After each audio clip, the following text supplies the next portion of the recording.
guys ready to fuck? I'm ready to fuck. Okay. Put it in. All right, gang.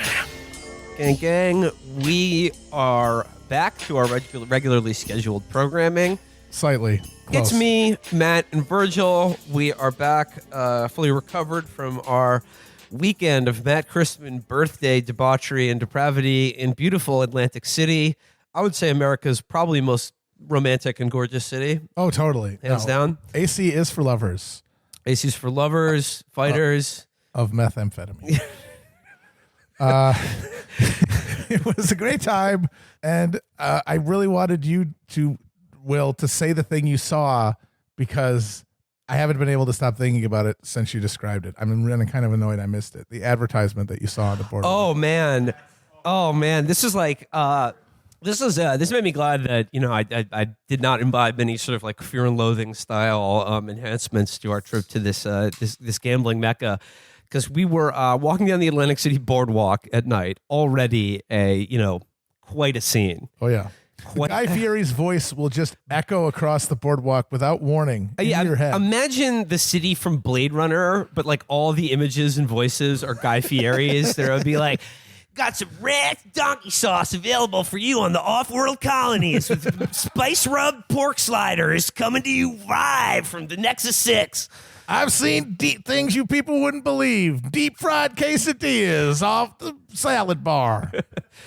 Atlantic City Boardwalk already a sight. So like we're all sort of making our way down to the Hard Rock Hotel and Casino, which was again an absolute sight to behold. Well, we got there as a Journey concert was letting out, so it was an ocean of Guy Fieri's, male and female Guy Fieri's. The one that really struck me as we came in, and I immediately see a guy. He's got the bright white bleached hair shot up from his head with the bald spot in the top, and he's super just Cheeto orange. But best of all, he had a sunglass shaped suntan line around his eyes. He looked like one of those guys who was at the first nuclear test and like took the glasses off, and like that was the difference. That was how psychic. It's like, how long you been wearing those glasses? And I was like, I was pointing at it and I was like, look at that guy. And then he went away, and I was like, I can't believe that guy. And I turned, and out of the corner of my eye, I'm like, oh, there he is. And I looked, and it was not him. It was just another guy who looked exactly like him.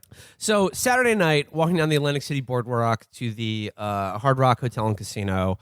Again, already quite a scene. Now imagine this. You're walking down there on like one of the giant video billboards as you're walking down the boardwalk. I begin to see an advertisement that is just literally like a sort of first-person shooter style view of a mass shooting, where it's just like a gun going down a hallway, and it's like, will you be ready for a mass shooting? And I'm like, holy shit! I'm glad I'm in a state where like the vibes don't matter, because if I was in a vibe-sensitive frame of mind, that would have killed me. And then so like I'm watching this, I'm like, what the fuck is this? And it's just showing people cowering under desks and trying to like barricade doors. And what I realized is that it was an ad for a product that was like some sort of way that you could like bootleg jam a door shut in your office or school in the event of a mass shooting style attack. A piece of wood.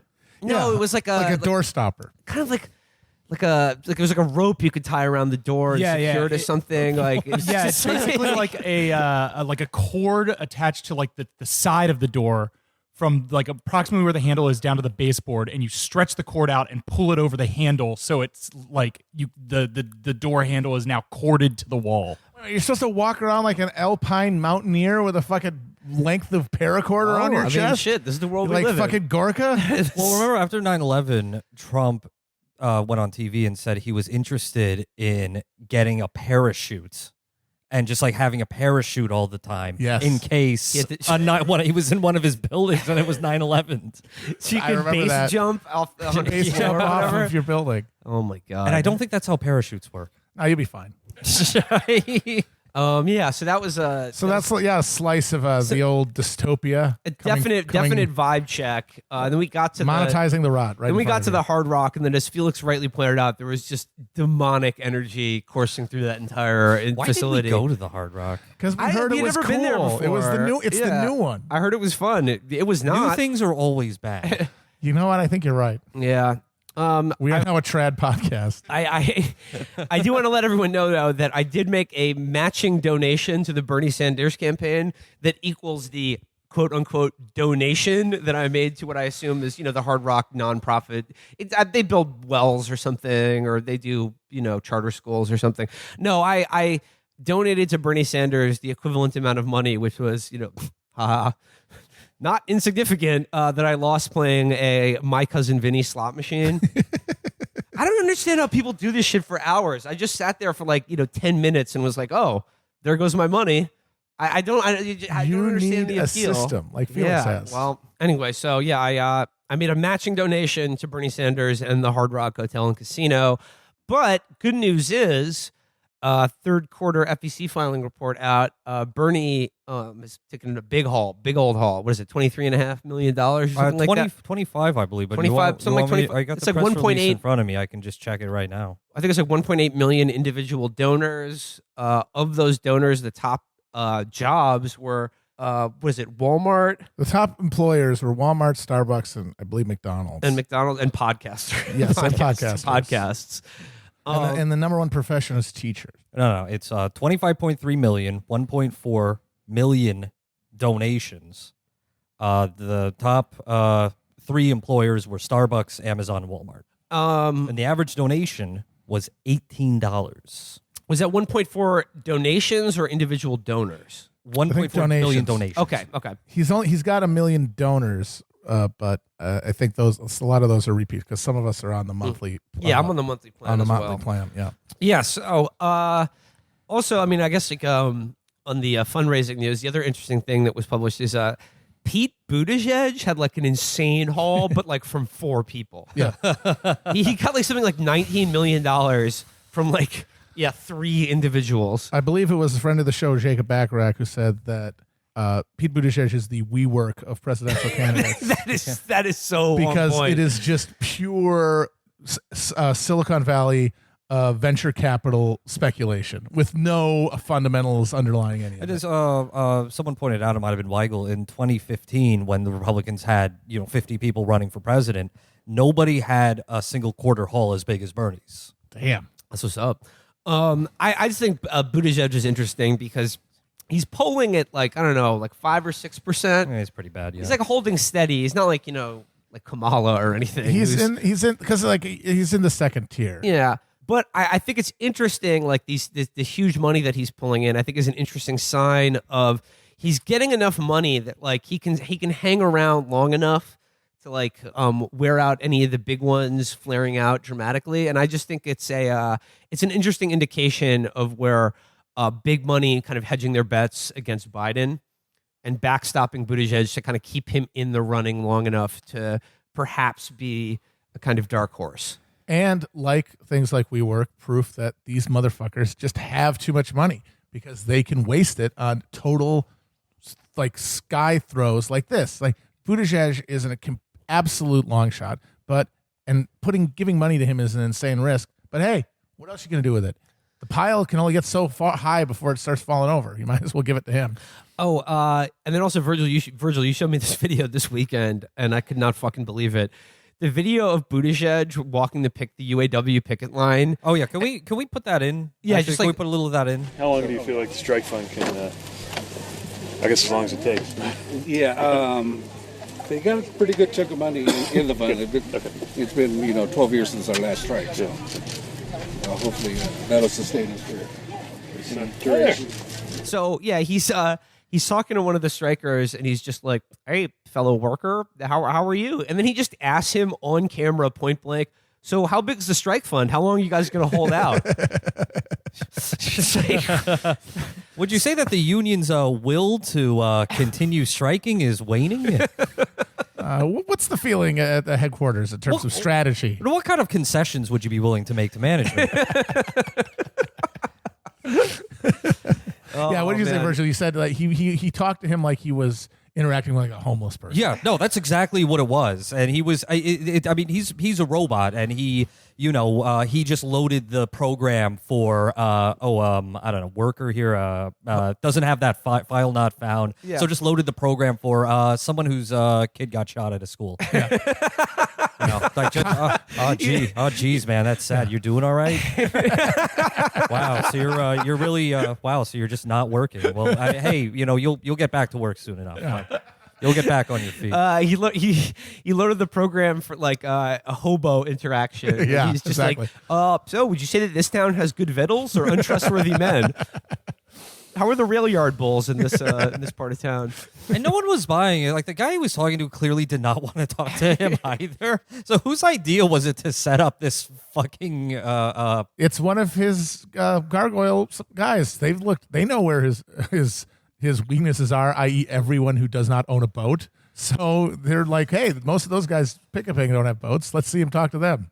No, he was doing the Virgin Walk. Yeah. Let's Oh make my that, God. Let's make that the art of him. He's like just a side by side of him, just with his head down in that long stride because he clearly wants to be over with this.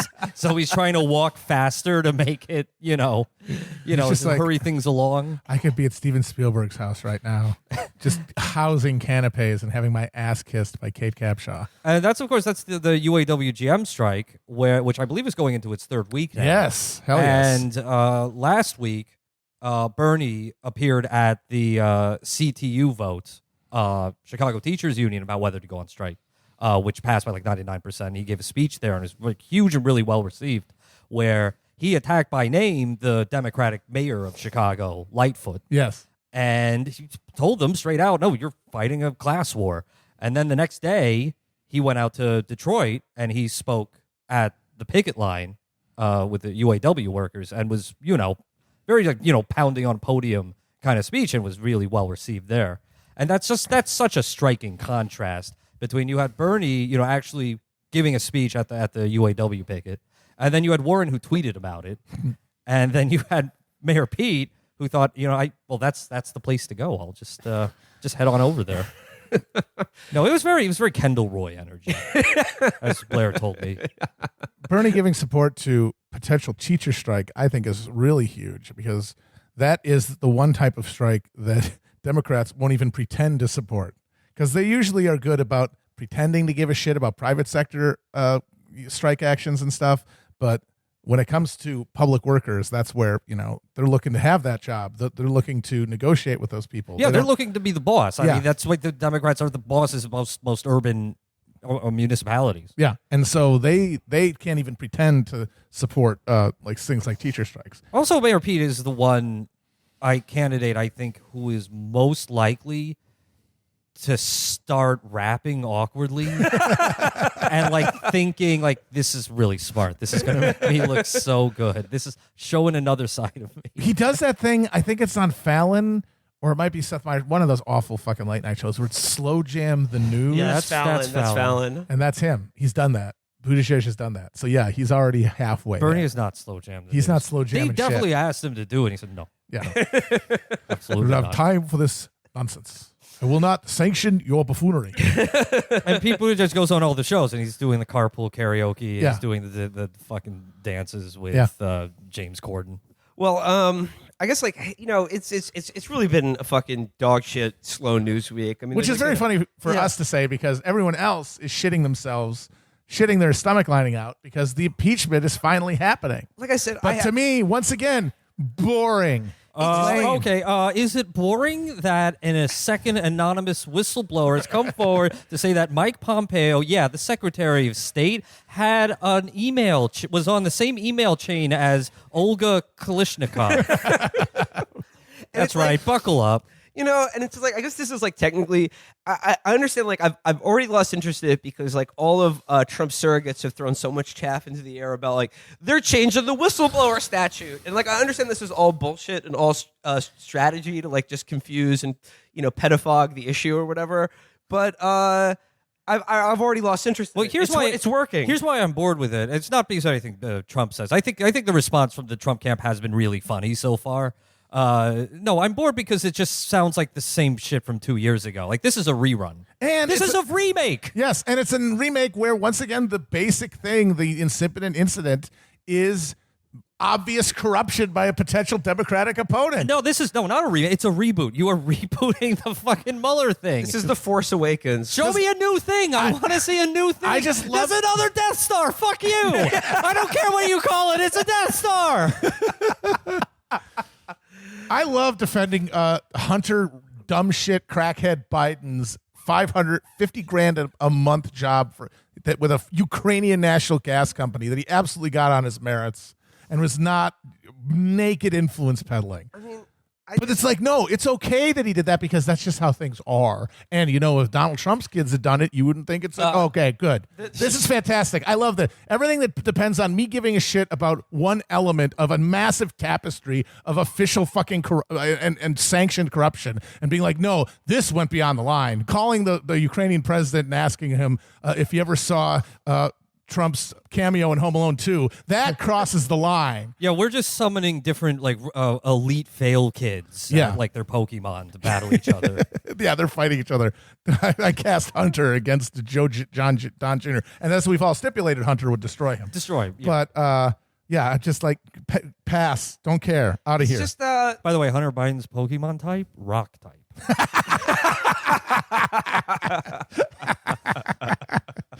He is a Geodude for sure. I mean, again, like it's hard to know because it's like I think it's technically the correct thing to do because I think it's good to give the Trump people and everyone else kind of a busy box to play with. Yes. No, that's exactly. But like their response has been very, very funny. Like when you have Giuliani on TV, literally saying, "Say goodbye to the bad guy." You think that he's gonna be the hero, man? I'm gonna be the hero, man. And just seeing his disgusting, as Felix is describing, like just piss-soaked, like feces mouth on television, just drool and like just have a seizure on television is hilarious.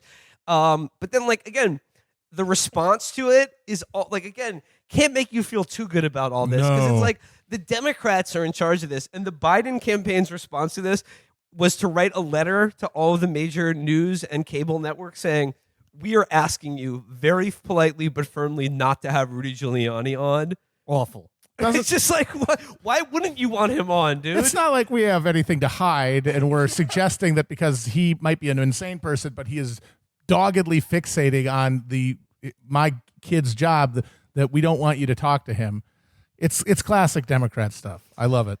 I guess like here's the best way. I mean, because it's in the ether. I think here is the best way to suss out, what to think about impeachment, and that's through a Wall Street Journal opinion piece from last week that I definitely bookmarked because I thought it would be good to a good lens to view this, and it is simply titled, "Would Shakespeare impeach Trump?" Well, he was a playwright. He wasn't in Parliament. Yeah, he wasn't in Parliament at all. He wasn't a politician. Well, He was the son of a milliner, I believe. Yeah, glovemaker. Yeah. As it says here, the president is no more corrupt than King Lear. That's a good point. Yeah, he is. Yeah. So this is by Greg Opelka in the pages of the Wall Street Journal. Let's just dive into this, and like maybe through this we can suss out how we feel about. I believe King Lear's casino did not go under after 6 months. Let's see what would the Bard do. Yeah. So it says here, the Democrats pushing impeachment simply don't understand Donald Trump. Their latest theory that Mr. Trump leaned on Ukraine's newly elected President Zelensky to tarnish Joe Biden and ease the path to re-election in 2020 has one glaring flaw. It isn't in keeping with Mr. Trump's character. Mm-hmm. Okay, let's just try to think about that. Like, what about this wouldn't be in keeping with everything we know about? You read the transcript, or not a transcript, whatever you want to call it, Yeah. the phone call. Yeah. The thing where he sounds like himself. Yeah, it wasn't you who said, like, I know this is funny, but it actually does kind of feel bad that that's the president. And he talks like a toddler. No, you look at that. You look at the thing and you're like, every world leader is listening to this child babble in their ear, and I do feel embarrassed as an because you have a American, as stupid presumption as when that you is. see a politician like Obama or Schumer or Romney or whoever, that, okay, what they're saying on stage, that's a lot of bullshit. Like when they're alone, when they're talking to their advisors or foreign leaders, it's like, okay, let's get down to brass tacks. Yeah. And then with Trump, it's like, no, there's nothing secret there. He might as well be talking to a bunch of, retired orthopedists in a fucking suburban basketball stadium. It's like one of his rallies. And what's so impressive to me about the phone call is the Ukrainian president just mirroring what Trump says, because I think at this point every other world leader gets it. Now they know how to treat him. He is the easiest nut ever to crack in terms of how you get on his good side. And he's just saying, yeah, thank you. No, it was a great win. No, very good. Yeah, no, Anna Wintour did look terrible. She's a very nasty person, Mr. President. By the way, those Jupiter missiles. Just want to make sure that's a great deal. My favorite thing about his reaction to this is that he keeps describing it as a perfect phone call. It's a perfect phone call. That's such a fucking good phrase. Have you ever had a perfect phone call? I've never had a good phone call. Yeah, exactly. Every phone call I've ever had has sucked. It's dog shit. It's why once they created the technology where you didn't have to make phone calls, no one does anymore.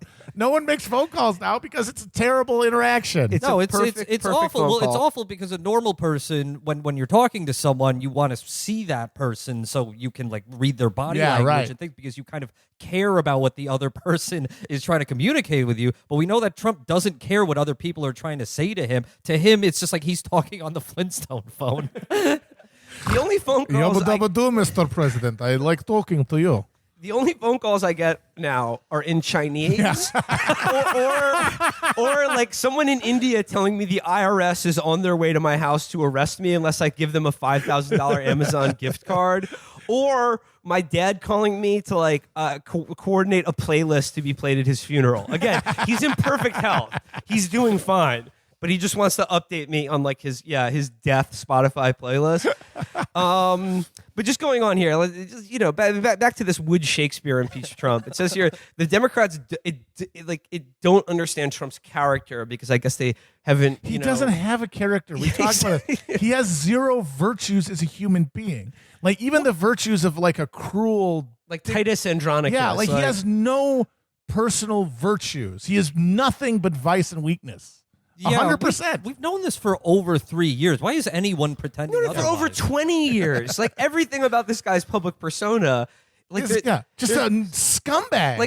Again, in the first paragraph, they're saying the one glaring flaw with this is that everything we know about Trump's character would lead us to believe that he's not the kind of person to do an embarrassing, sleazy, fucking just pathetic attempt at graft and bribery over the phone. It's that's what he's been doing. You mean the guy who used to brag about how close he was to the fucking Gambino family? So going on here, it says, anyone who observed this man during his 2015-16 run for the White House learned one thing. He doesn't think he needs anyone's help defeating his political opponents. Oh, I see. Okay, I get it. He sees himself as Gulliver and his challengers as Lilliputians. No, fuck you. You cannot have two literary fucking metaphors here. It's Lear, it's fucking Swift or Shakespeare. You got to pick. Fuck off. Trying to extort a mafia-like favor to defeat Mr. Biden would be an admission of weakness, likely the most odious of character traits to Mr. Trump. I mean, that's true. Trump despises that in other people, but it's not like he doesn't exhibit that. He doesn't view himself exhibiting that trait as a character flaw. No, because that is as you said, that's his only character trait. No, this is just a classic Trump scheme. It's completely half-assed, and it's straight up just saying to someone, "Yeah, you'll get to the bottom of this for me, won't you?" I mean, everyone, the Democrats still remember him saying in 2015 during the race, or 2016, saying, "Hey, Russia, give me some more stuff. I love it." And of course, they say, "Oh, that was a joke." But even if it's a joke, the premise of the joke is he would like help. And he admitted that even jokingly in public. So the idea that he is psychologically incapable of asking for help to beat somebody, wrong. Going on here, it says, even more ludicrous is the notion that he would reveal such need for assistance on a high-profile phone call being overheard by a dozen officials in both countries. In Mr. Trump's world, real warriors don't connive, they conquer.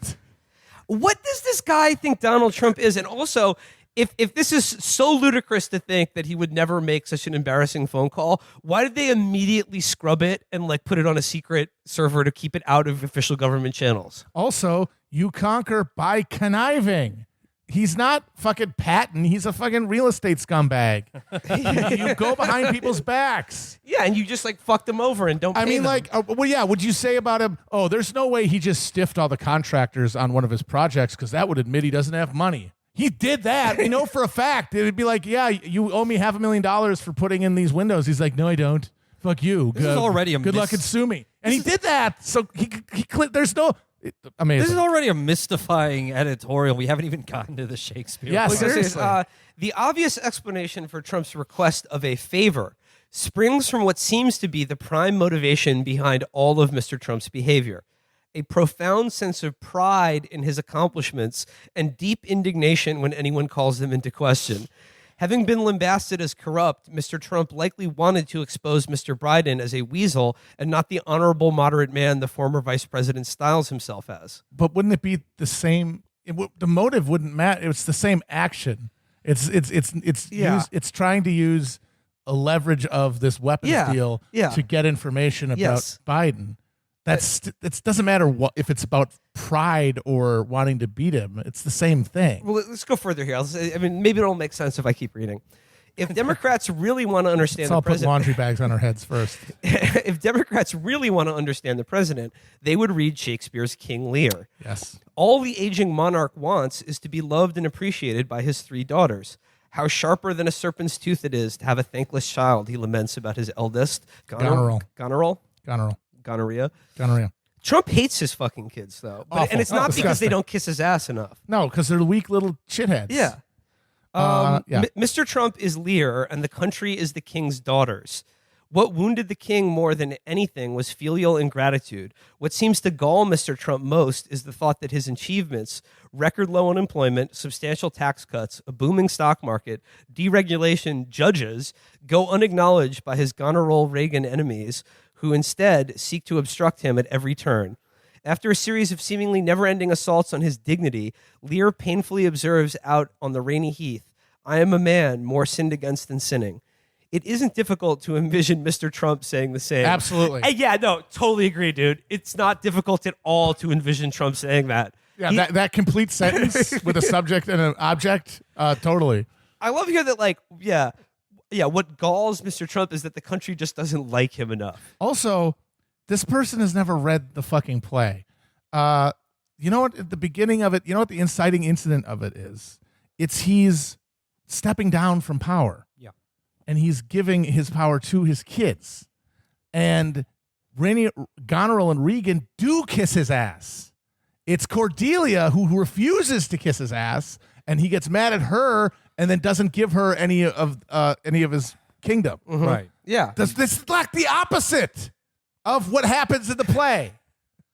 Also, God damn if he's it. saying that he's like a conqueror and a monarch who like he despises weakness and like values strength. If you're a monarch, what the fuck do you care if your ignorant dipshit subjects like or love you? Seriously. And also, yeah, like your kids are not the same thing as the fucking rabble, the fucking pig fucking peasantry who you never interact with. So going on here, it says, this is very short. There's only 2 paragraphs left, but he says, even adamant supporters of the president aren't blind to his annoying character flaws, the endless self-aggrandizement, the bravado, the hyperbole, the unpresidential disregard No, they for like language. all that stuff. Yeah, I think it's cool. Yeah, no, like by adamant supporters, he means the never Trump conservatives. Yeah. Those are the people who are annoyed by his Yeah, they like everything character but that flaws. stuff, Yeah. as opposed to the Trump supporters who like everything, especially that stuff. Mr. Trump's brashness invites his mistreatment to some extent. His mistreatment. That is so funny. Shakespeare's Lear was full of himself too. And like the king, Mr. Trump has been subjected to a daily barrage of indignities, distortions, and outright falsehoods, which render him a folk hero to his followers. Haters. Lear was gonna not hate. full of himself. He was genuinely screwed over by his daughters. In the Trump-Lear story, Mr. Trump's champions resemble the faithful Kent, who called the monarch every inch a king. Every uncut inch a king. In Mr. Trump, they see every inch a president. Impeachment may turn some against Mr. Trump, but it will only rally those who actually understand him. See, this is why I support impeachment, is because every never Trump conservative, after saying, we need to do something about Trump, has now said of impeachment, bad timing, not good. So like that's just a good bellwether for why I think it's probably a good idea. Impeachment because Trump, like Lear, is a senile old man, and impeachment is basically trolling him and causing him to react online in a funny way. And of course, I support that. I think he's missing a beat. I don't think he's so much a Shakespearean figure in Trump, but more of like a classical Greek tragic figure. I mean, like in so much that he's fucked his mother and ate his children. He's Kronos. Yeah. Yeah, I don't know. I don't know about this impeachment thing. The good thing is it doesn't matter what I think or what any of us think. Oh yeah, it's being done by the House Democrats, who by definition are terrible. So it will be bad in practice, regardless of what its theoretical merits might be. It's going to be bad to the degree that impeachment is limited to this Ukraine thing, to a very specific act of collusion, just one phone call that the Republicans can then, throw up all this stuff and obfuscate the matter and make it ambiguous and confusing in people's minds. I mean, I guess the other like buzzword that came out of this week outside of impeachment was, of course, civil war. Yep. Get ready, folks. It's happening. Trump retweeted something from Pastor Robert Jeffries, another apocalyptic Yahoo, who said that if the Democrats go ahead with impeachment, it will cause a civil war in this country. This is something that right wingers have been fantasizing about since like the golden age of the teacot internet. Like the early Tea Party stuff was like this cosplaying of the American Revolution, and now they're moving into more of a civil war thing where they're like, we need to uphold the Constitution by killing half the people in the country who don't revere it the same way we do. And obviously it is disturbing to have a sitting president invoke a civil war if his if we use the democratic mechanisms of our government to hold him accountable or attempt to punish him in any way for his various misdeeds. However, I think we need to be clear, and this goes back to, I think, the fourth episode we ever did with Carl Baer, when we talked about the conservative fantasy of, any kind of like civil insurrection or civil war against the federal government and how funny an idea that was in the 21st century. But I just want to like reiterate that there is absolutely no one in this country on either side that actually is serious about having a civil war, because nobody at the end of the day really wants to die for any of this shit. And honestly, that's like, it's the good news because it's going to prevent a civil war, but it's also the kind of thing that would prevent like a revolution. Americans don't want to die, or more importantly, some of his supporters, they're not willing to die for anything bigger than themselves. And that is going to stop people from doing anything that violent. Some of his supporters do. And but that's more stochastic violence. See, that's the thing, is that yes, his supporters are on the whole pissed off and much more heavily armed than his opponents. Well, that's what they always love to tell you. Fragmented and dissociated and like largely comfortable middle class fat asses, and there are a few guys who have nothing left to lose. But worst case scenario, Trump gets impeached. You'll see like the bikers for Trump will show up in Washington for sure. They'll block the road for like 2 minutes until the cops show up and ask them nicely to stop, and then they will because they love the cops so much. That's the real problem, is that Trump does not, I don't think, have any kind of buy-in with like any kind of significant sector of the military or like the police mechanism in this country, so that if he was removed through ordinal functions of government, that they would say, no, we're backing him. Because he's not integral to anything. Now, members might like him. I'm sure cops love Trump. Sure. Cops especially, yeah. But also, if their boss tells them to clear some bikers for Trump from blocking the street, they're going to do it. Yeah. And so that means that there's not going to be any kind of major uprising. I mean, there might be a few guys who try to go kill Nancy Pelosi or something like that. Yeah, I mean, I don't want to downplay like the potential for sporadic, individualized acts of violence or terrorism, but like any kind of, like mass secession or like organized, battlefront against, I don't know, urban liberals or whatever. Not gonna happen. No. You know, most of the people who are most obsessed with this idea are in a rascal scooter right now. Yeah. So like, you know, nothing like that could possibly happen as long as the donkey sauce continues to flow, the lights go on. You can get your fucking Cialis prescription refilled. We've talked about this before. Like again, you know, don't take too much heart from this idea, because I think, you know, Matt, I know you've talked about this before. The far more likely outcome than civil war in this country is just a kind of soft military dictatorship, like, you know, Egypt or Pakistan or Thailand or you know, Turkey or whatever, where it's just basically the military as like the biggest, most durable, most powerful sector of power in American, you know, society, just basically takes over the resources and ordering of civil society, just to keep the donkey sauce flowing and the supply chains, you know, running, you know. But like, if there's any kind of like significant economic crisis that precipitates a political crisis, the very rich will just secede from the public sphere, and then the military will come in to organize the economy along like sort of like a bunkhouse matter. So like, everything's going to be run through like PXs and shit. And like in 2014 in Thailand, you actually had something like a real civil war precipitating moment over the prime minister, who was beloved by the rural peasantry and hated by the urban middle class. And they were in the streets in different colored shirts fighting it out for like 6 months. And then the military one day just rolled in the streets and said, okay, no more of this, knock it off. And that's what would happen, is that the military as like a third force would, I mean, obviously the rule that they would enforce would be much more to the liking of the Trump supporters than the Trump opponents, but it would not necessarily be like a Trump infused like blood and soil thing so much as a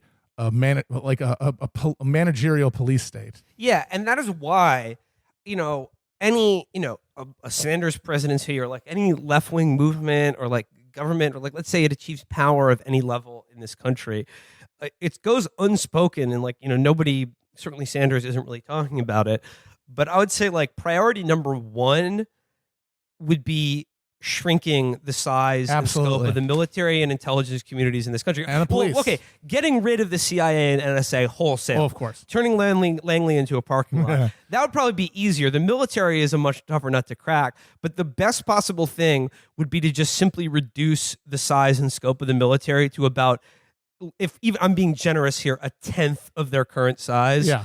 Like, and of course, doing something like that could precipitate a real conflict. Exactly. That might lead to a military coup. But I mean, that's the kind of thing where if you can't do that, then most there's likely no real hope at all. What's going to happen in the future? Well, I mean, a good model is Sanders' plan for criminal justice reform, and one of the components is something that criminal justice advocates have talked about for a while now, is the fact that the police have to do the job that a social worker should do.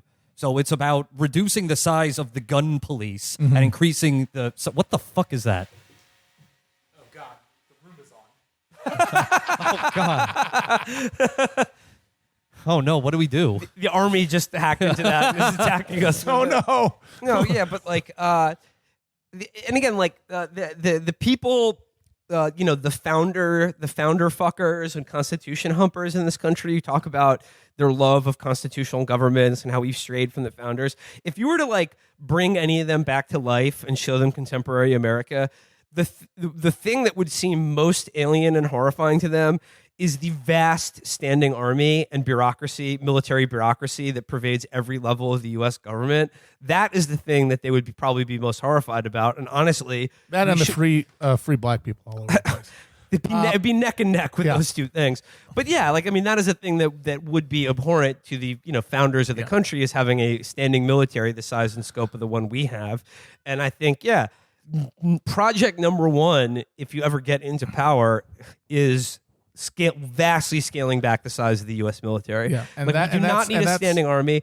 Just keep a couple hundred nukes around as a deterrent against any invasion. But other than that, dismantle most of it. Eventually, you'd want to get rid of nuclear weapons entirely. Obviously. But and that is why I think Sanders is so fixated on like the idea of maintaining a movement once he's in power. It's not just to make sure that they can pressure, the Senate into passing Medicare for all or something like that. It is providing a popular counterweight to these institutions so that they won't be able to resist reform without encountering real like a real pushback from actual people, instead of people just going back home after election day and watching things play out on TV, and then one day they're watching TV and there's a guy in a uniform there instead of the president. Like, oh shit, what happened? Which is exactly what impeachment is, and that's why that's another reason to tune out of all the impeachment analysis. Because I don't get to vote on it. It doesn't fucking matter to me. So I supported impeachment at the beginning of the year, and I support it now for the same reasons. That it, as we saw in the Mueller investigation, which did take out some of the guys underneath Trump, it's good. It's something that will cause inertia in his administration. Hopefully, create a rift between him and some of the people underneath him, which isn't just funny, but it also has the practical effect of ideally slowing down the his white supremacist project. And as well, I mean, we know that Trump won't be removed from office. There's absolutely zero chance. Mm-hmm. So that's why there's no reason to really care about this. The other thing is, the House, which is supposed to be, probably the most important element of our government, we know the Democratic-controlled House is not going to do any real thing to stop Trump. Like, they're not going to defund ICE. They're not going to reduce the size of the defense budget. They're not going to reduce, take away his spying powers or anything like that. So if that's the case, the best possible thing they can do is hold these public hearings like Nadler's committee is doing to get these thugs and goons, drag them in front of a camera and then pry into, their finances and their emails and shit like that. And, create a historical record of the profundity of the criminality of the administration, even if it doesn't lead to anything, even if it doesn't lead to indictments. Though it might, some of the evidence they turn up might very well lead to indictments. But even if it doesn't, at the end of this whole constitutional process, the Senate acquits Trump, that's fine, because what the hell else would they be doing except trying to cut a fucking grand bargain with Trump or find common ground or some bullshit like that? Like, no, there would be no legislation. Don't even try. Well, it's a busy box. That was what's so funny about Trump threatening to shut down the legislative process. No. Well, no, he says no. He's like, now we won't be talking about gun regulation. Yeah, that was going to happen. Yeah. Oh, we're really? so close. Yeah. Well, this gets to another point. Like, a lot of the people, when they try to give you sort of realistic arguments for why Bernie Sanders would be like a bad president, they're like, realistically, what's he gonna do? What's he gonna get done with like a Republican Senate and the House, the state of the way it is? To me, honestly, 4 years of a president not doing anything is actually pretty good. Blessed.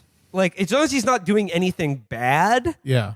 You know what I'm saying? Just sort of holding in a kind of stasis, but in doing so, naming and shaming the actual individuals who are causing all of preventing any of the good things from happening is not totally bad. Mm-hmm. And it's actually preferable to a president, a Democratic or progressive president who would get things done. And by that, I mean compromise in some deeply, awful way. This is a separate conversation, but I believe American Prospect is running a series on what a president can do, just through executive order, just on day one, with the powers already granted to the president. And it's an immense amount of stuff. It's more than just, it's more than just the Hyde Amendment or student loans. Yeah. Student, a president could just immediately wipe out every student loan. Trump already did it for veterans. He already fucking did that, and nobody fucking cared about it. I mean, that's the other thing is Trump has sort of established a precedent that the president can basically do whatever they want or just ignore Congress. So just use that. Use your illusion. Yeah, absolutely. Just exactly. But the final thing I've been thinking about is impeachment is it's it's a show. This is a TV show. It's a movie. It's a fucking reboot. That's what's so boring for all of us, because it doesn't matter. It doesn't fundamentally matter what happens to Trump. Already the ending's been written. We already know what's going to happen. But like the forces that still dominate our government that produce Trump, like that's still going to exist, because the people who are most obsessed with impeachment don't care about reckoning with those forces. They don't care about that fight against capital. They are watching a TV show and they're getting really obsessed with it. And I can't help but think, good for you, buddy. You know all the Russian people names. You're saying, this is it. We got him this time. Ooh, have you no shame, sir? Ooh, when Susan Collins gets my phone call, she's going to do the right thing. And I'm just like, have fun. You're posting. You're watching TV. Rachel Maddow must be just vibrating out of her seat these days. It's one prophecy fail shit. The Mueller prophecy failed, and like here's the new thing. And all of this took, the congressional committees have been investigating the Trump administration since day one. But all this took was Nancy Pelosi saying, this will start a formal impeachment inquiry. Nothing else has happened since then. Yeah. And that's them. That's the liberal media consumer. You listening to this, you should at least try to be a little smarter than that, and realize how little this impacts your life. And you can find it funny, and you can think it's good that Trump is melting down online and turning on the people under him, because it is funny and good. But ultimately, you shouldn't try to contribute to this process in any way. You certainly shouldn't give money to fucking Democrats in Congress, the fucking frontline Democrats who are in swing districts, who only now came around to impeachment just because of all that pressure. And you certainly shouldn't think that collection of ex-CIA agents and healthcare executives are good people. Oh my God, that this is a litmus test for how left you are is impeachment. That's all bullshit. This is all a show. You're smarter than that. That reminds me. The whistleblower is apparently a CIA agent. Yeah. So Q is once again half right, in that there is a deep state war against Trump, and this is part of it. The only thing they're wrong about is that he is too much of a diarrhea fountain moron to actually be able to effectively fight back against them. No, yeah, the CIA angle is hilarious, because it could just be like this leak is just all about making sure that missile deal goes. Yeah, through exactly. Ukraine, you know what I mean? Yeah. Like they heard that and they were like when White House insiders heard the content of the tape, they were horrified. Like what they were horrified about is the idea that he might not sell all these weapons to Ukraine. Yes. Yeah. It's like there's probably some insanely complicated guns and money laundering operation going through there. Like those missiles end up in like Syria or some shit, and it's like we can't have this idiot blundering in there and fucking this up.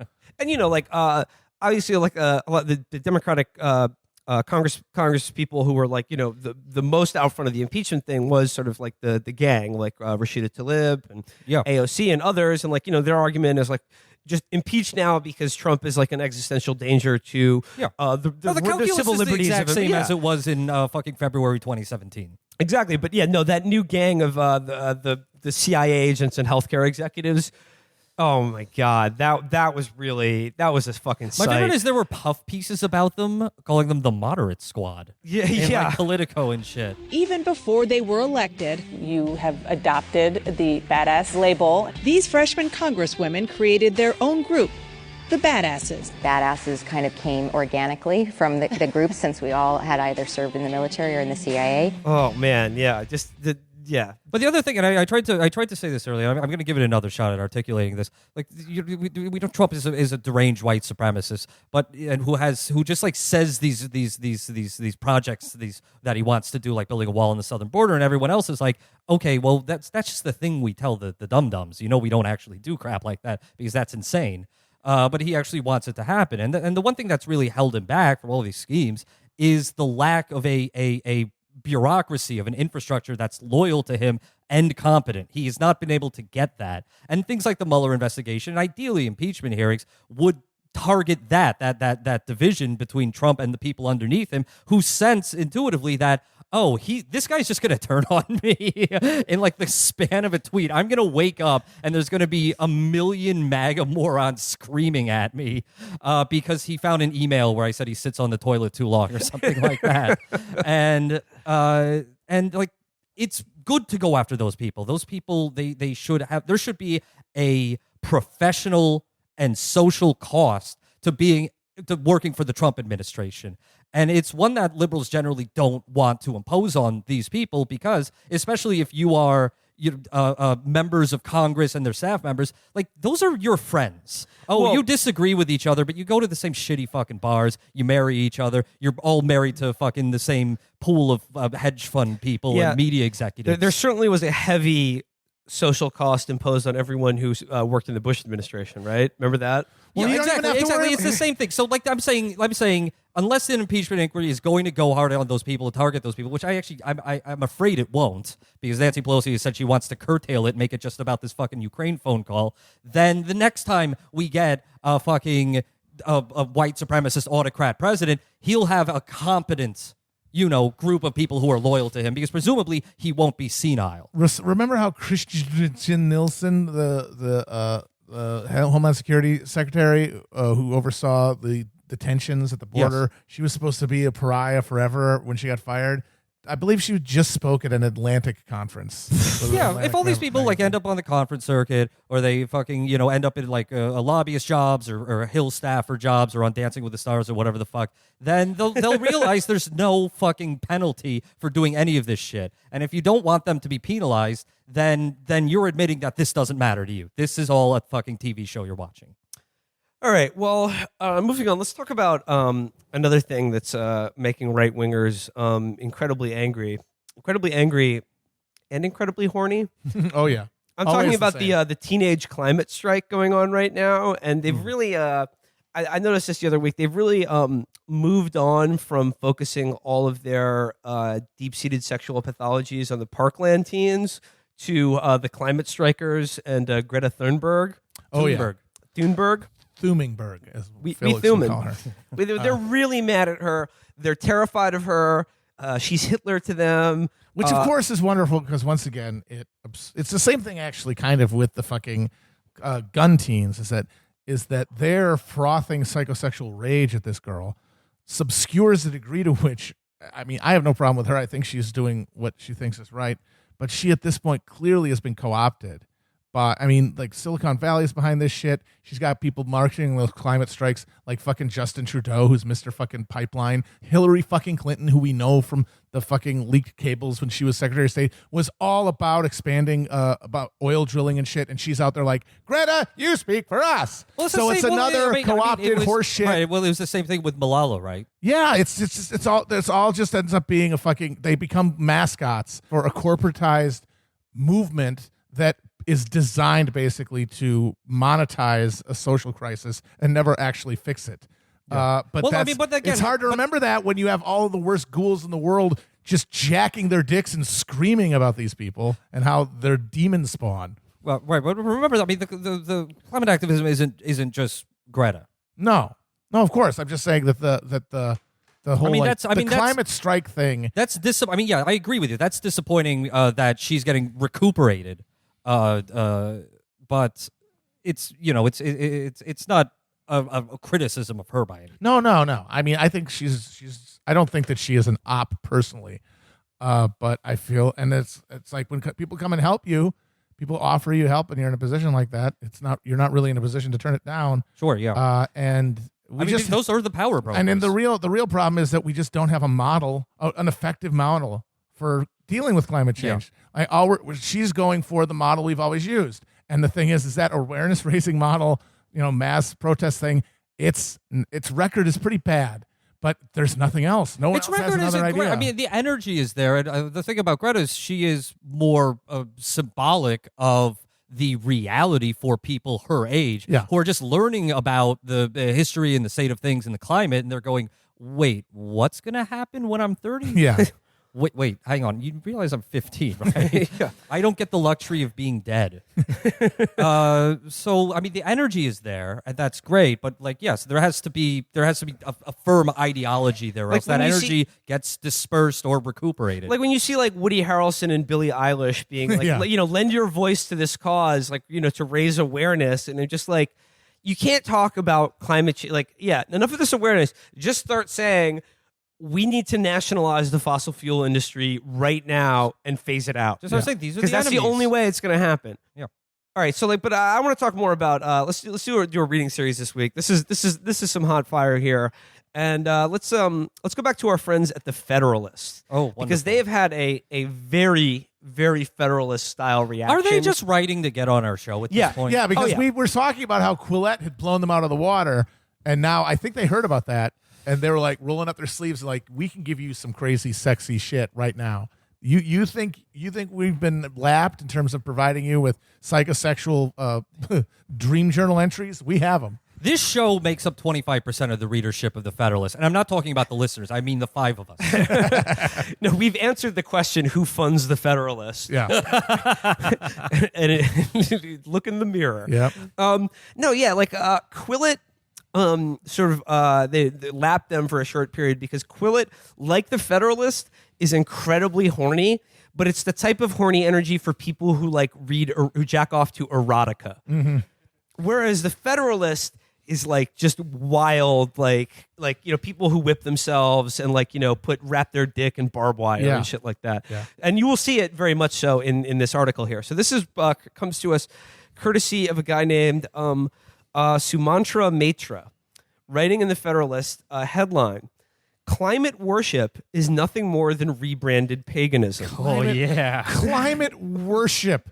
I mean, do you worship oxygen? I mean, do you worship food? Do you worship water? Do you worship the things that allow you to live every day? I guess you should, you could argue. But I mean, I guess she's saying, no, you take them for granted until they're gone, and then you just die. Before, I was reading Naomi Klein's new book, and before the Enlightenment, she writes, before the Enlightenment, we consider nature as divinity, as a divine thing. And then after that, it became a machine to us. Mm-hmm.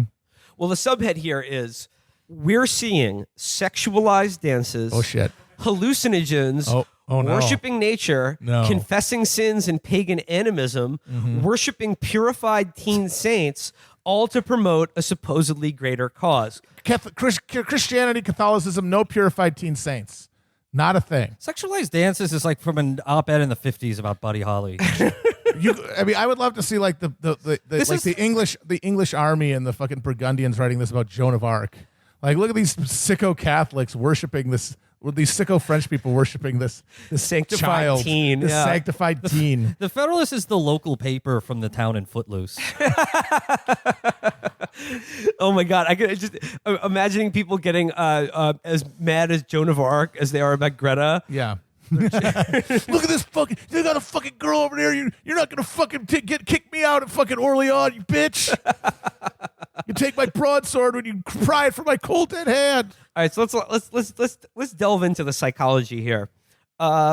Lynn Townsend White Jr., an American historian from Princeton, wrote an influential essay in 1967 at the height of the Cultural Revolution in Western campuses, arguing that Christianity and Judeo-Christian values, ding, ding, ding, there's that buzzword that tells you what you're about to read is absolute horseshit from a moron. Doesn't understand anything about history or the religion he proposes to espouse. So he goes here. Our Judeo-Christian values are responsible for ecological disaster and climate change. The essay naturally was adapted by generations after, ironically, almost like a document of faith. The central argument went like this. White argued the victory of Christianity over paganism was the greatest psychic revolution in the history of our culture. By destroying pagan animism, Christianity made it possible to exploit nature in a mood of indifference to the feelings of natural objects. If nothing else, the last few days should be enough to prove that Western civilization, a product of more than 1,500 years of Judeo-Christian values, is facing its most significant and sustained challenge in centuries from tribalistic paganism, a force that seeks not only to turn back time, but essentially to destroy the entire current edifice. I'm sorry, what is Western culture, if not at least partially influenced by paganism? It's all built on it's built on the top of paganism. Exactly. That's why there's a fucking Easter bunny, you fucking dumbass. That's why they add the Judeo-Christian part to make it seem like Western civilization is just always synonymous with monotheism circa Palestine in the first century. Yeah. Okay. So next section. Greta Thunberg. Thunberg. How do you say? Thunberg. Greta Thunberg. Greta Thunberg. Greta Thunberg and the Church Greta Toontown. Greta Thunberg and the Church of Mother Earth. As secular liberalism destroyed the fundamental ties that bind society, faith, flag, and family. Flag. Flag. Damn you, secular liberalism. Oh. The human instincts for faith, to believe, worship, submit, and fear, didn't just go away, but manifested in various other pre-civilized tribal ways. For example, a liberal seminary encouraged its students to skip classes to pray and confess sins in front of potted plants. In Switzerland, 250 people in full funeral garb mourn the apparent approaching death of a glacier. That is why members of Extinction Rebellion do what they do. Extinction Rebellion is an apocalyptic cult that wants to radically end... Wow, takes one to know one. I thought they were trying to stop the apocalypse from happening. Well, no, it's an apocalyptic cult that wants to radically end everything around you, from your private cars to the burgers you eat, But they're and the plastic chairs in your yard. right. But The plastic chairs in your yard is a new thing that I obviously burgers in your car. People are very worried get taken away. Your yard chairs. Your yard chairs. Got to keep those. They're coming for your lawn furniture. They're coming for your yard chairs. So it is a cult that was formed after its founder took psychedelic drugs and prayed for social change. Members have blocked DC and London intersections, twerking the way people in pre-civilized era would perform a fertility dance to pray to Gaia. Yeah, that's what they're doing in those rap videos. Again, I mean, I like that he just has twinned pagan culture with a synonym as like a synonym for pre-civilized. Yeah. Where it's just like all of the major early civilizations were all pagan. Yeah. And they were like a hell of a lot more civilized than fucking early modern Christian Europe. Yeah. Like you're talking The Romans, the Greeks, Yeah. you know, They like, had that shit on but like lock. even, you know, like the Gauls and Druids, the like, original, they had a level of civilization. yeah, for sure. So yeah. And also I love twerking. Yeah. Like that's like the drag queen story hour. Like the twerking thing is like they're As soon as you terrified see of an that. ass, Yeah. As soon as you see an ass in motion, that's the devil doing his work. And then there's Saint Greta, our perpetual teen of sorrow. I have been comparing her to her worship to Joan of Arc ever since she was invited to the there you British go. Parliament, the birthplace of modern democracy. Well, why is that okay, but this isn't? That's pretty hypocritical. She was surrounded by buffoons nodding their heads like they were listening to gospel truth. I wrote about her long speech before the new woke capital fanatics adopted her as a pawn. In a recent speech to the UN, while clearly having an emotional meltdown, she told assorted leaders, voice trembling, that they have failed the children and history won't be kind. The gatekeepers immediately hailed her as a brave savior, as well as a vulnerable autistic teen who shouldn't be bullied. So there you have it. Sexualized dances, psychedelic hallucinogens, worshiping nature, confessing sins and pagan animism, worshiping purified teen saints, and throwing them up on an altar bereft of their childhood to promote a greater cause. Does it say anything about polyamory in that? Because that would be a good evening. Add to that witches hexing Brett Kavanaugh and having a Ouija board to invoke What does the that have to spirit. do with climate change? And well, he's just talking about the general sort of the new dawn of witchcraft that they're very afraid of. You know, using Ouija boards, that's also terrible. And everything old is new again. Again, the early Christianity, they definitely did hallucinogens. I mean, not to be like bong hit dorm room conversation here, but like the Book of Revelation was written under the influence by St. John of Patmos. Yeah. Patmos, an island in the Aegean, I think, known for its hallucinogenic cacti. Yeah. And if you read the Book of Revelation, man, No, man, that dude was tripping balls, man. balls, seven-headed beast, dude. What are you I love smoking? it, and I love it. Like witches hexing Brett Kavanaugh. Well, obviously it didn't fucking work. Yeah. I mean, maybe they've covered up the fact that his dick has shriveled up and fallen off, but I mean, he's still going to be on the Supreme Court as long as we're all fucking alive. Yeah. So I mean, we get what are you worried about, dude? I just think he's just describing the elements of like all the things that convulse his weirdo Christian mindset are being replicated, but not in the way that he would prefer. Yeah. And he's just like, well, yeah, this is scary and bad. So he goes, the reality, of course, is completely different. Oh, let's hear about the reality. Much less than destroying the planet, climate change isn't even settled science. Oh, okay. Well, never mind Conservatives don't disagree that the climate is changing. That is a straw man. Conservatives, however, are opposed to hysteria, have skepticism about the rate of climate change, and would like to see an actual cost-benefit analysis of the radical change being demanded. I don't think he says he has skepticism about the rate of climate change. he already mentioned people having a funeral for a fucking glacier. What do you think happened to it? He committed suicide. It was twerking. It twerked off. It twerked itself to death. More important than that, conservatives understand that climate change is cynically used by a certain section of people to justify their political goals of steering the West away from its way of life. I love it because climate change denial is exactly the same thing, but being steered in the opposite direction. Which is good. Yeah. He goes, a way that is perceived to be evil and harmful, heteropatriarchal, and capitalist. How? Appealing to the faith-based part of human brains, the need for subservience and propping up children as human shields. Again, conservatives never have problem with smoking human shields when it's in any other context. Yeah. If they just happen to be Palestinian or whatever, they're just like, well, they shouldn't have been fucking there in the first place. Well, that's the thing. They hate the rule, yeah. They hate using human shield because then they have to kill it, and then that's a PR problem. Having to kill the human shield. So he goes on here to say the left created a climate crisis and worships it. Okay. Consider a new letter by more than 500 scientists, which the mainstream media completely ignored. It urges the United Nations to have an open debate between scientists from both sides of the argument and states there's no climate emergency. I would like, okay, I'm just going to click through what this letter is. 500 scientists. 500 engineers who work for Exxon. Yeah. I'm just clicking the link to see, it's just, there is no climate emergency. Who do we got? Yeah, who are the scientists? Professor Goose Burkhout, the Netherlands. Oh, he's good. Does it say what their field is? No. They just say professor. Oh, okay. They're all. At the very end of this letter, though, the Viscount Monkton of Brenchley of the UK doesn't believe in this. So they're professors. Ironically, these are all gender studies professors. So it goes here. In short, everything you're being told is wrong or flawed, and you're a chump who is being taken for a ride. For all of the Marxist faults, the old left at least wanted to conquer nature instead of turning subservient to it.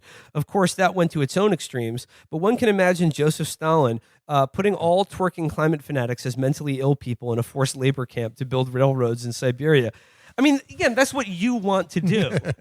Yeah, the current Stalin Chinese did nothing wrong. That's what he's saying. The current Chinese government, likewise, gives two hoots about climate change, and for all the bravery of Greenpeace and St. Greta, there's nothing they can do about China burning more coal than the rest of humanity combined. The modern left is a combination of two of the worst impulses in human history. First are the ultra-privileged bourgeoisie, which, having lost their old Judeo-Christian faith, are instinctively attracted to pre-civilized rituals, from overt sexuality to fewer familial ties. Again, you're not selling me on what exactly I'm supposed to, what the benefit here is to hewing to these Judeo-Christian values. Also, I mean, that sounds cool. Get a but chair that's in your also, yard. Also, that sounds cool, but that's not actually the case. Like, the actual people at the very top are incredibly fucking boring people. Yeah. Like, they're not even doing the fun things. They're not doing the fucking decadent parties and shit. Consider late Roman public orgies and you get an idea.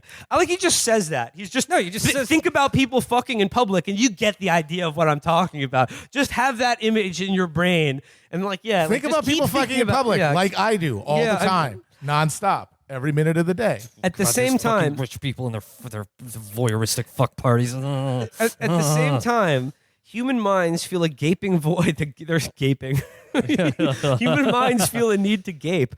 It goes, human minds feel a gaping void that still needs to be filled by an alternative faith. It is in that intersection where this occultist, apocalyptic climate paganism comes from. It gives some privileged people a noble purpose. As French philosopher Pascal Bruckner wrote in his book, The Fanaticism of the Apocalypse, Save the Earth, Punish Human Beings, the current movement has all the trappings of religion: saints, sinners, a providential end, apocalyptic fear, punishment, and penance. It appears Emperor Constantine's children clearly failed to civilize their future generations. The pagan barbarians from the north are back, circling outside the citadel. Again, he just comes down to this thing where he's like, they're doing and believing all the exact same things I do, but they're in the wrong way. Yeah.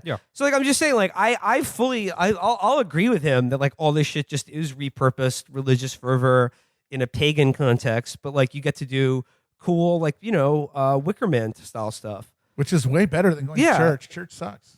Oh, yeah. Well, I mean, I assume this person is a trad Catholic. Yeah. He goes, it's a pretty good guess. Yeah, he's obviously. Yeah, and so, chances are you also made this decision like that. To you exactly. as a consumer choice. Chances are you were not, inculcated into this life from top to bottom. You don't know any other possible world because you're not Amish. You're not hermetically sealed off from the world.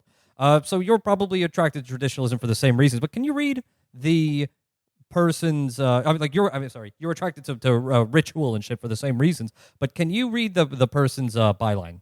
It says, Sumantra Mitra is a doctoral researcher at the University of Nottingham, UK, and a senior contributor to the Federalist. His research is in great power politics and neorealism. You can find him on Twitter at Mr. Matra. Very cool. So he's a climate expert, in other words. Yeah. Yes. He could tell you, don't worry about it, it's fine. No, and it's funny because every month is literally the hottest month ever. It's fine. Don't worry about it. He's saying that the neo-pagans have glommed onto climate change as like their apocalyptic event, and he's like, yeah, made up, not a thing. No need to worry about it. Let's not get hysterical. The apocalyptic thing you've glommed onto is Ouija boards and drag queen story hour, dude. So who has the better story? Okay, like I'm saying, if it's all just the science, forget science. You know what I'm saying? Who has a more compelling apocalyptic narrative, even if it's all bullshit? You know what I'm saying? Like we're all just choosing our narratives and religious instincts to glom onto and punish heretics and extol saints over. I'm just saying the story you're telling is really unconvincing, really boring, and makes you seem like a huge fucking dork. Even if, again, even if you assume climate change is made up, which it definitely isn't, like you can see, again, your apocalyptic narrative and the saints that you extol are who Molly Hemingway, Brett Kavanaugh, these are your fucking martyrs. Come on. So if you look, my advice to these Federalist people is you're right. All the teens, they're poly, they're witches, they're twerking, they're worshiping rocks. But I'm saying to compete with that, you're gonna have to start playing the game. Yeah. Oh yeah. You're gonna have to start playing the game. And if one side is offering Roman-style public orgies, hallucinogenic experiences, midsummer style stuff, you're gonna have to do a little bit better. You're gonna have to start reaching into the Pope should do DMT. Because right now it's because of papal infallibility. We just have to assume that the Pope is right and talks to God and shit, and people are just not really buying that anymore. But if the Pope just went into just a total fucking drug binge for 48 hours and came out of it and said, "Yeah, I saw God and here's what he told me," I kind of believe it. Look, they're saying that modern liberal society, now that we're post-Judeo-Christian, are reaching into the past to resurrect these older pagan traditions, which is also somehow not Western and not civilized, which is also very funny. I'm just saying, the tradcats or whatever, you're trying to reach back, you're trying to do the same thing, and for exactly the same reasons as everyone else is, because you're another alienated modern fucking bug person or whatever, but you're not reaching back far enough or hard enough. Yeah.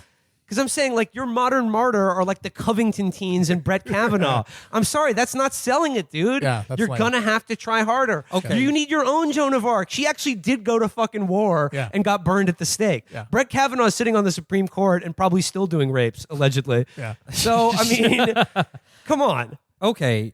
You know who I really want to worship? These, Sami shamans who would eat some kind of psychedelic berry and then piss it out and then drink the piss, because you actually had to metabolize it in order to make it psychoactive. Yeah. And then they'd have visions and convulsions and shit. And then I don't know, I guess tell you where the reindeer are. That's what I'd like to worship. But the reindeer that's metaphoric. I don't need reindeer access information. But it's more where can I get really good tacos? Where should I go for dinner? Should I dye my hair?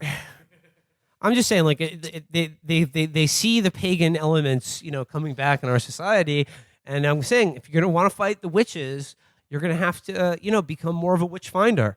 And I'm sorry, you're too weak.